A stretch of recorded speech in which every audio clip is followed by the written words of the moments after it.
Neemias capítulo 13.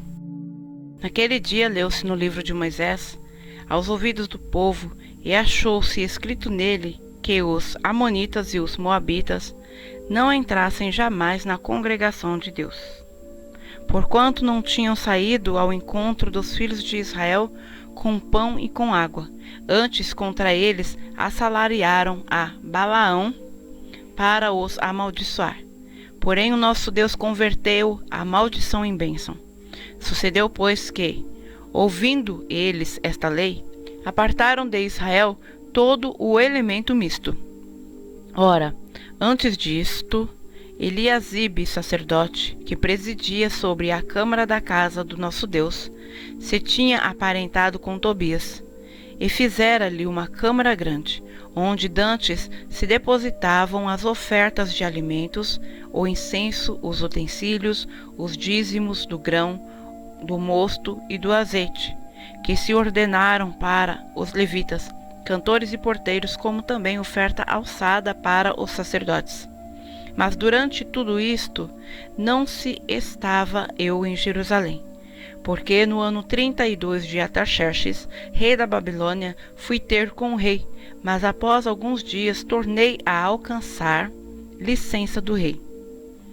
E, voltando a Jerusalém, compreendi o mal que Eliasibe fizera para Tobias, fazendo-lhe uma câmara nos pátios da casa de Deus, o que muito me desagradou, de sorte que lancei todos os móveis da casa de Tobias fora da câmara, e, ordenando-o eu, purificaram as câmaras, e tornei a trazer para ali os utensílios da casa de Deus, com as ofertas de alimentos e o incenso.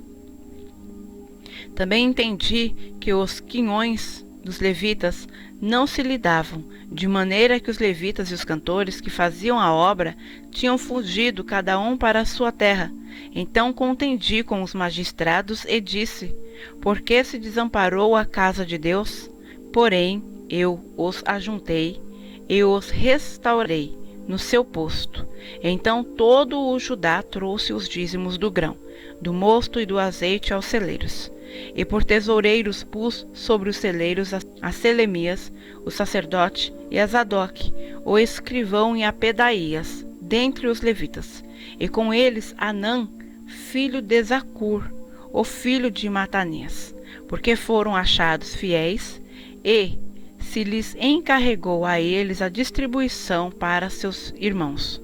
Por isto, Deus meu, lembra-te de mim e não risques as beneficências que eu fiz à casa de meu Deus e as suas observâncias. Naqueles dias vi em Judá os que pisavam lagares ao sábado e traziam feixes que carregavam sobre os jumentos, como também vinho, uvas e figos, e toda a espécie de cargas que traziam a Jerusalém no dia de sábado, e protestei contra eles no dia em que vendiam mantimentos. Também habitavam em Jerusalém tírios, que traziam peixes e toda a mercadoria, que vendiam no sábado aos filhos de Judá e em Jerusalém. E contendi com os nobres de Judá, e lhes disse: que mal é este que fazeis, profanando o dia de sábado? Porventura não fizeram vossos pais assim, e não trouxe o nosso Deus todo este mal sobre nós e sobre esta cidade? E vós ainda mais acrescentais o ardor de sua ira sobre Israel, profanando o sábado.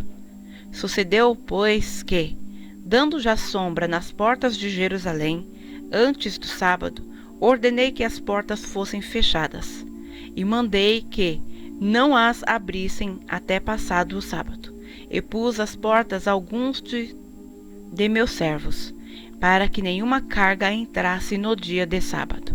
Então os negociantes e os vendedores de toda a mercadoria passaram a noite fora de Jerusalém, uma ou duas vezes. Protestei, pois, contra eles, e lhes disse: por que passais a noite defronte do muro? Se outra vez o fizerdes, hei de lançar mão de vós.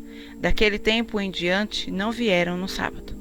Também disse aos levitas que se purificassem e viessem guardar as portas para santificar o sábado. Nisto também, Deus meu, lembra-te de mim e perdoa-me segundo a abundância da tua benignidade. Vi também naqueles dias judeus que tinham casado com mulheres asdoditas, amonitas e moabitas, e seus filhos falavam meio asdotita e não podiam falar judaico, senão segundo a língua de cada povo. E contendi com eles, e os amaldiçoei, e espanquei alguns deles, e lhes arranquei os cabelos, e os fiz jurar por Deus, dizendo: não dareis mais vossas filhas a seus filhos, e não tomareis mais suas filhas, nem para vossos filhos, nem para vós mesmos. Porventura não pecou nisto Salomão, rei de Israel, não havendo entre muitas nações rei semelhante a ele, e, sendo ele amado de seu Deus, e pondo-o Deus rei sobre todo Israel? E contudo as mulheres estrangeiras o fizeram pecar. E dar-vo-íamos nós ouvidos, para fazermos todo este grande mal, prevaricando contra o nosso Deus, casando com mulheres estrangeiras? Também um dos filhos de Joiada, filho de Eliasibe, o sumo sacerdote, era genro de Sambalate, o horonita. Por isto o afugentei de mim. Lembra-te deles, Deus meu, pois contaminaram o sacerdócio, como também a aliança do sacerdócio e dos levitas. Assim os limpei de todo o estrangeiro, e designei os cargos dos sacerdotes e dos levitas, cada um na sua obra, como também para com as ofertas de lenha em tempos determinados, e para com as primícias. Lembra-te de mim, Deus meu, para bem.